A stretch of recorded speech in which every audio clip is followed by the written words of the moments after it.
Hello friends, you're watching India Today Tech, and in this video we're going to take a look at Xiaomi's latest budget phone, the Redmi 5A. Comes at rupees 4,999. It's quite a handy phone. We have been using it for quite some time now, and in this video we'll let you know how was our experience and do you make any compromises while buying this phone at this price.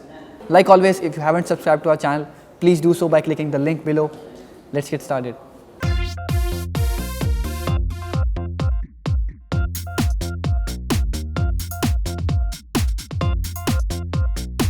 On paper, the Redmi 5A appears to be the same phone as the Redmi 4A. It comes with a 5-inch IPS display that has 720p resolution. Under the hood, it is powered by a Snapdragon 425 chip with 2GB of RAM and 16GB of storage. There's also a 3GB, 32GB variant available at 6,999. The phone has a 13-megapixel camera in the rear that comes with face detection autofocus and LED flash, and a 5-megapixel front camera. The phone houses a 3000 mAh battery and does not have quick charge support. The phone runs Android 7.1.2 out of the box with MIUI 9 on top. The Redmi 5A has an all-plastic body and there's still no fingerprint scanner on board the device like the Redmi 4A, but it is a good-looking plastic phone that doesn't feel cheap. Redmi 5A has a metallic matte finish on the back that's smooth to touch, and because the rear seamlessly wraps around its front, the phone feels all the more comfortable in the hands. The buttons are tactile and easily reachable. There is an LED notification light on the front, and there are dual microphones for reducing noise during calls. So the Redmi 5A is a very compact phone and it's very lightweight as well, despite being sturdy. Yes, it's not made out of metal like the Redmi 4, for which you'll have to shell out 2000 rupees extra, but the build quality is not at all cheap, and unlike phones in this price segment like the Moto C or the Micromax Bharat 1, it's not thick. It's very slim and very handy. But having said that, there could be some improvements to the Redmi 5A, like the speaker vent is located on the lower end of the back, which is not a very good placement for a speaker, and the 3 capacitive keys below the display are not backlit. These are the same shortcomings as that of the Redmi 4A. So if it looks the same and has the same specs as its predecessor, what is new about the Redmi 5A? Well, Xiaomi says the Redmi 5A is designed specifically for the Indian consumers, which apparently is the only big difference. Now what does that mean? First, the Redmi 5A India version comes with a dedicated slot for 2 nano SIM cards and 1 for micro SD card for storage expansion. Secondly, Xiaomi is also introducing a 3GB 32GB storage variant, which will not be available in China.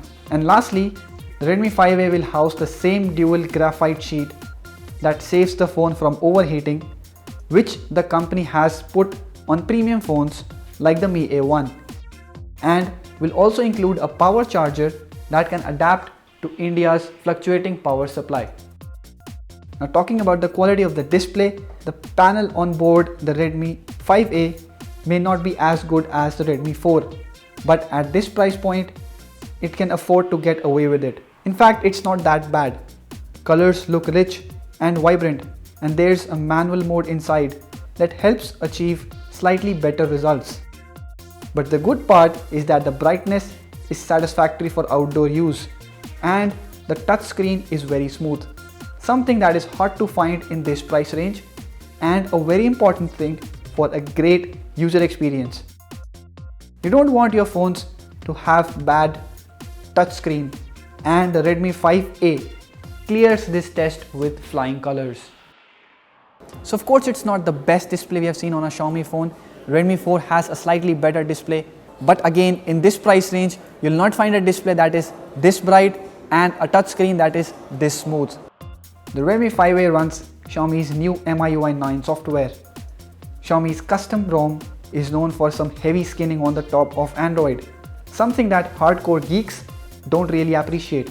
Also, because there's third-party skinning involved, many things don't work like they do on the stock Android. Like you'll see that there is no app drawer, and there is a very different or rather a tedious way of split screen use. Heavy skin is not a problem for mid-segment phones like the Redmi Note 4. But on the Redmi 5A that runs entry-level chip, it has its consequences. But surprisingly, on our test unit, which was a 2GB 16GB variant, the experience was not that bad. Some apps do take some time to load and close, and multitasking is not that quick.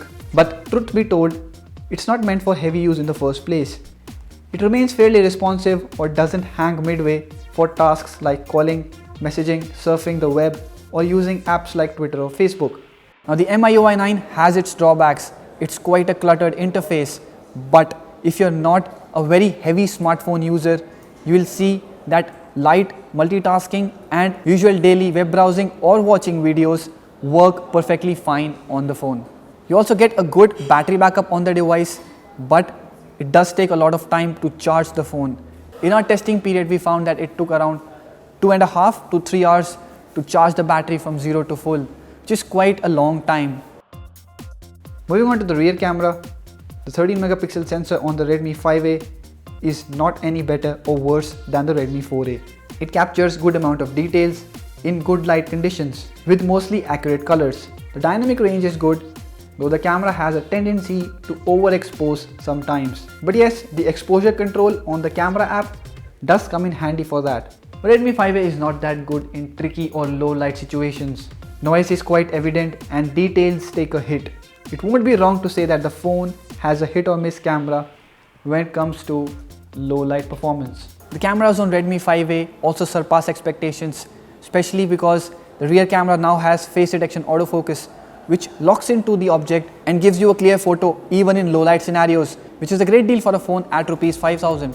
The front facing selfie camera also takes good shots in well lit scenarios. The camera detects the face easily and adjusts to the available light. But since it is a 5 megapixel sensor, you do get some loss in details when you zoom in.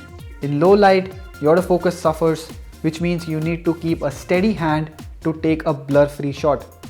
Also, there's a lot of noise in the frame and it's only the color reproduction that remains intact. Despite its shortcomings, the Redmi 5A is a well-rounded offering simply because it has a great display, a great camera and great build quality for the price it comes at. At 5,000 rupees, the Redmi 5A has virtually no match in the smartphone industry. But if you're not lucky enough to get it at 5,000 rupees, we recommend getting yourself a Redmi 4, which is a much better phone at only 1,000 rupees extra. If you have any questions about the Redmi 5A, let us know in the comment section below. Also, if you've liked the video, give it a thumbs up and share it with your friends. Subscribe to our channel to get latest stuff delivered directly to your inbox. Thank you for watching.